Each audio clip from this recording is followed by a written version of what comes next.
નમસ્કાર મિત્રો. છેલ્લા 15 દિવસથી સૂર્યનારાયણ દેવતાના દર્શન નથી થયા. ગુજરાતના આકાશમાં કાળા ડિબાંગ વાદળોનું જ સામ્રાજ્ય છે અને વખતો વખત વરસાદ વરસ્યા કરે છે. ગુજરાતમાં આ વખતે મેઘમહેર કંઈક એટલી બધી થઈ છે કે હજુ સુધી ઘણા બધા વિસ્તારોમાં ગુજરાતના વાવણી જ નથી થઈ.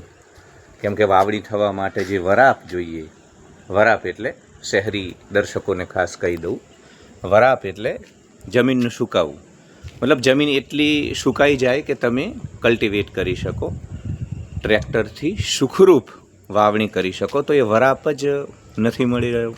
એટલે આમ જોવા જાઓ તો હવે જો વરસાદ ન રોકાય અને આ જ પ્રકારે જો વાવણીનો જે સમય છે એ ઓગસ્ટમાં આગળ થપતો જાય તો લીલા દુષ્કાળ જેવી સ્થિતિ નિર્માણ થઈ છે. કેમ કે રવિ પાક તો થઈ શકશે, પણ જે ચોમાસું પાક છે જેની લણણી આપણે એપ્રિલ મહિનામાં કરીએ છીએ, જેમ કે કપાસ છે, તુવેર છે, તુવેર ભલે તમે એપ્રિલમાં નહીં પણ માર્ચ સુધી, તો એ બધા જે ચોમાસું પાક છે એ રોકડિયા પાકોની વાવણીનો સમય નીકળતો જાય છે. અને ઘણી બધી ગોરાળું જમીન એવી હોય કે ત્યાં પછી તમે રવિ પાક ન લઈ શકો, ચણા જેવા, તો ખેડૂતો અસમંજસમાં છે. ઠીક છે. અને આ વરસતા વરસાદની વચ્ચે જિગ્નેશભાઈ મેવાણીએ રાજ્યના માર્ગ અને મકાન મંત્રીને છાપી આવવાનું આમંત્રણ આપ્યું અને એ વિષય ઉપર આપણે ચર્ચા કરવી છે. જો તમે ધ્યાનથી સાંભળ્યું હોય તો મેં એવું ન કહ્યું કે આ રાજ્યના મુખ્યમંત્રી ભૂપેન્દ્ર પટેલને જિગ્નેશ મેવાણીએ આમંત્રણ આપ્યું, પણ મેં બહુ સૂચક રીતે કહ્યું કે આ રાજ્યના માર્ગ અને મકાન મંત્રીને. કેમ કે વધારાનો હવાલો પણ એક મુખ્યમંત્રી તરીકે ભૂપેન્દ્રભાઈ પટેલના હાથમાં જ છે, એમના જ સિરેની જવાબદારી છે. અને જિગ્નેશભાઈ મેવાણીએ જે ચાપખા માર્યા છે, એમની જે છટા છે, એમની જે અદા છે, એમની બોલવાની એક જે શૈલી છે, લઢણ છે, એમાં એમને ખૂબ આજે સંભળાવ્યું. એમને કહ્યું કે ભાઈ મૃદુ અને રુજુ હોવાના ડંફાસ એમનો ખૂબ જ, તમને ખબર હશે કે જિગ્નેશભાઈ ડંફાસ, બણગા, આ 2-4 શબ્દ એમના પેટર્ન છે જેને વારંવાર વાપરે. તો જિગ્નેશભાઈ છાપીમાં જે પાણી ભરાયું છે, ન માત્ર છાપી પણ એ આખો પાલનપુર સુધીનો જે રસ્તો છે એ છેલ્લા 12-14 કલાકથી પાણીમાં ગરકાવ છે. અનેક લોકો જે માઉન્ટ આબુ જતા હોય, અંબાજી જતા હોય, એવા અનેક લોકો એ માર્ગ ઉપર ફસાયા, પાણી હજુ ઓસર્યું નથી. અને આ હાલાકીનો હું પોતે પણ સાક્ષી બન્યો છું. ગત વર્ષે 2024માં આ જ સમયે જુલાઈ મહિનાના 15મી તારીખ આસપાસ, 15મી તારીખ પછીનો એ સમય હતો, એટલે મતલબ આ જ સમય જુલાઈ મહિનાનો ચોમાસાનો, ત્યારે હું પણ માઉન્ટ આબુથી પરત ફરતા 10 કલાકે હાઈવે ઉપર ફસાયેલો અને પાણી ખૂબ ભરાયેલું હતું અને બહુ કલાકો લાગ્યા હતા તંત્રને આખી પરિસ્થિતિ નિવારવા માટે. લોકો બાળ બચ્ચા સાથે ફસાયા હતા.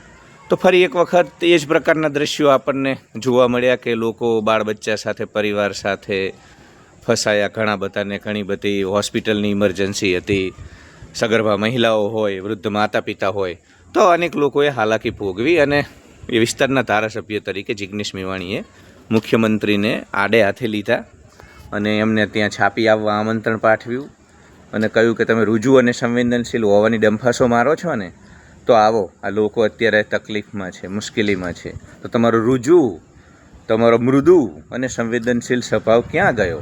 આ લોકોની ચિંતા તમને કેમ નથી થતી? વિકાસના તમે બળગા ફૂંકો છો, એવું બધું ઘણું બધું એમને સંભળાવ્યું, જે એક વિપક્ષના ધારાસભ્ય તરીકે એમને કરવું જોઈએ. હું પ્રથમથી જ જે લોકો મને રેગ્યુલર સાંભળે છે એ બધાને ખબર છે કે વિપક્ષના નેતા તરીકે પણ આપણે ઈચ્છતા હતા કે જિગ્નેશ મેવાણી જેવા કોઈ જુઝારૂ, આક્રમક યુવા નેતા હોય. કેમ કે ખૂબ એક વેક્યુમ છે ગુજરાતમાં. છેલ્લા 25-30 વર્ષથી કોઈ એક મજબૂત વિપક્ષ જ નથી બચ્યો. અને લોકશાહીમાં જ્યારે 25-30 વર્ષ સુધી કોઈ એક સરકાર સતત રહે, એટલે સરકાર, એના નેતાઓ, એના મંત્રીઓ, એના સત્તામાં રહેલા લોકો, બ્યુરોક્રેસી, અમલદારશાહી, આ બધી ક્યાંક ને ક્યાંક તાનાશાહી તરફ જતી રહે. એમાં ભાજપનો વાંક નથી. આ સહજ છે, આ એક કુદરતી પ્રક્રિયા છે. કોંગ્રેસ હોય, આમ આદમી પાર્ટી હોય, કોઈ પણ પક્ષ હોય, સતત તમે 30 વર્ષ, એટલે ભાઈ 30 વર્ષ તમે સત્તામાં રહો એટલે તમે ધીમે ધીમે વિસરી જાઓ. કેમ કે તમને સત્તાનો મદ ચડે જ ચડે. આ બધા થોડા કોઈ આધ્યાત્મિક માણસો છે જે રોજ ધ્યાન કરે છે, રોજ સાધના કરે છે, તો આ પ્રકારના સત્તાના મદ અહંકાર એવા ભાવથી બચી શકે. એટલે નિશ્ચિત આપણે ઈચ્છતા હતા કે વિપક્ષના નેતા તરીકે જિગ્નેશ મેવાણી જેવો માણસ હોય, રાજ્યના કોંગ્રેસ અધ્યક્ષ તરીકે લાલજી દેસાઈ જેવા માણસ હોય, જે લોકો સરકારની આંખમાં આંખ મિલાવી અને એમને પ્રશ્નો પૂછી શકે. એટલે એ એક જે મને કમનસીબે એવું ન થયું. આપણને એવું હતું કે રાહુલ ગાંધી આ વખતે રેસના કોળા અને લગ્નના કોળાને આવું બધું કરતા હતા ને, એટલે મને એમ કે રેસના કોળા એવા લાલજીભાઈ અને જિગ્નેશભાઈ, એમને બંનેનું ઘોડા નથી કહેતો, પણ રાહુલભાઈએ એમ કહ્યું હતું કે લગ્નમાં નાચવાવાળા અને રેસના કોળા જેની ઉપર આપણે દાવ લગાવીએ, તો એમને દાવ લગાવવા જેવો હતો જિગ્નેશ મેવાણી જેવા, લાલજી દેસાઈ જેવા નેતાઓ ઉપર. તો જિગ્નેશભાઈ મુખ્યમંત્રીને મતલબ કહે છે કે તમે રુજુ ને મૃદુ, તો જો જિગ્નેશભાઈ કોઈ રુજુ અને મૃદુ રાજકારણી તો બિલકુલ રુજુ અને મૃદુ અને સંવેદનશીલ ન હોય. અને રહી વાત ભૂપેન્દ્રભાઈ પટેલની, તો એમાં ભૂપેન્દ્રભાઈ પટેલનો દોષ નથી, લોકોએ જ એ જ્યારે પેલું વિધાનસભામાં પાછળ બેઠા હતા અને એમની નામની જાહેરાત થઈ અને આમ કમાન્ડો બાજુમાં આવી ગયા ને ત્યારથી લોકોએ એવી ઇમેજ ઊભી કરી છે. ભૂપેન્દ્રભાઈ તો ક્યારેય એવું નથી કહેતા કે ભાઈ હું કોઈ આધ્યાત્મિક પુરુષ છું ને હું તો જીવન મુક્ત થઈ ગયેલો જાગેલો મહાપુરુષ છું ને. લોકોએ મીડિયાના બધા એમને બધાએ ઊભા થઈ, મતલબ શું કહેવાય ને, પરાણે ભૂપેન્દ્રભાઈને દાદા અને આધ્યાત્મિક પુરુષને પેલા દાદા ભગવાનના અનુયાયી છે એટલે વારંવાર ત્યાં જાય ને, એટલે લોકોએ જ બહુ એમની એક એવી ઇમેજ ઊભી કરી નાખી, મીડિયાએ ઇમેજ ઊભી કરી નાખી, પોલિટિકલ લોકોએ પણ, રાજકીય લોકોએ પણ એમની ઇમેજ ઊભી કરી નાખી કે આ ખૂબ જ રુદુ ને મૃજુ ને સંવેદનશીલ ને આધ્યાત્મિક છે ને આ અંતે. કારણ કે એ મને તો ખબર જ હતી કે દંભ પાખંડ કરે છે, દંભી છે ભૂપેન્દ્રભાઈ, દંભી છે.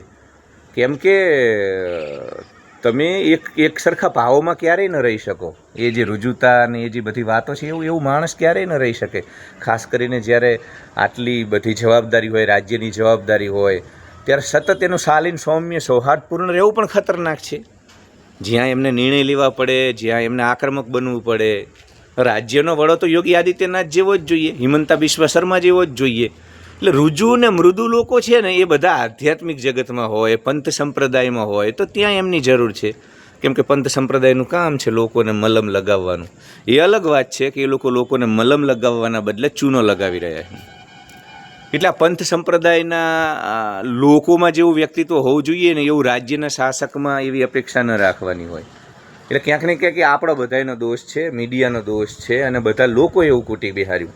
કેમ કે કેટલા મૃદુ છે, રુજુ છે, સંવેદનશીલ છે. તો હરણીકાંડના પેલે જે પીડિતાબેન બરોડામાં જ્યારે બોલી વડોદરામાં, ત્યારે તમે જોયું ને, બેસાડી દો બેનને, બેન આ રીતે ના હોય, બેન એજન્ડા લઈને અહીંયા ના આવવાનું હોય, એ જોયા ને તમને? એ છે સાચું સ્વરૂપ.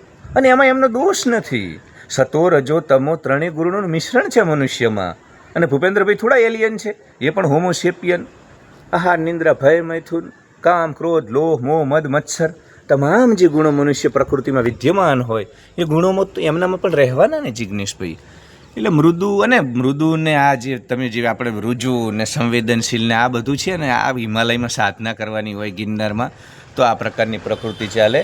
બાકી ગામના સરપંચ તમે બનો ને તો પણ તમે રુજુ કે મૃદુ ન રહી શકો. રાજ્યના મુખ્યમંત્રીની વાત તો જવા દો. એટલે મૃદુ ને રુજુ ને એ બધું એમાં એમનો દોષ નથી, આપણે બધાએ કૂટી બેસાડ્યું છે. અને કોઈ રાજકારણી આખરે રાજકારણી જ હોય, એની કેટલીક ખાસિયતો હોય છે.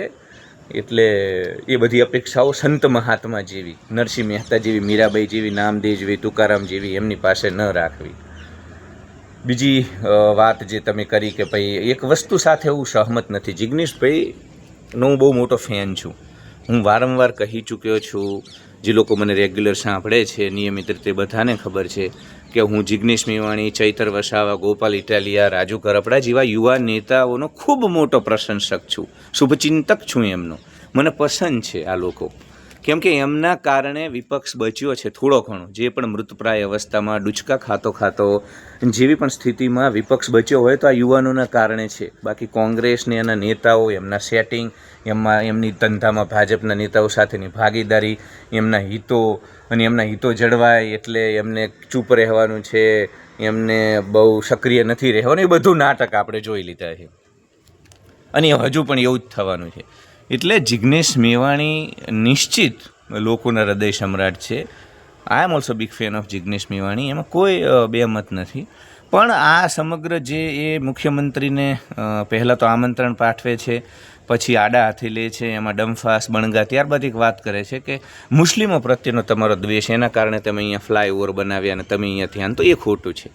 ફ્લાયઓવર એ રસ્તા ઉપર જરૂર છે ટ્રાફિકની નિયમન માટે થઈ, અને મુસ્લિમોના દ્વેષને લઈને એ હાઈવે ઉપર તો ઘણી બધી હિન્દુ વસાહત છે.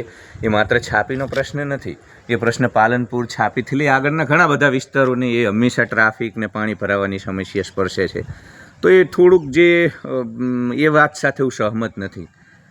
મુસ્લિમ દ્વેષ ને એ બધું એ કમસે કમ હશે, કદાચ એમનો એજન્ડા હશે, એમના મનમાં એવું હશે, એમની રાજનીતિ એ પ્રકારની હશે, હોઈ શકે તમે કહો છો એટલે. પણ કમસે કમ આ છાપીનો પાણીનો જે પ્રશ્ન છે એમાં કોઈ મુસ્લિમો માટે દ્વેષ હોય, લઘુમતી માટે દ્વેષ હોય, એવું બિલકુલ એ વાત સાથે હું અસહમત છું.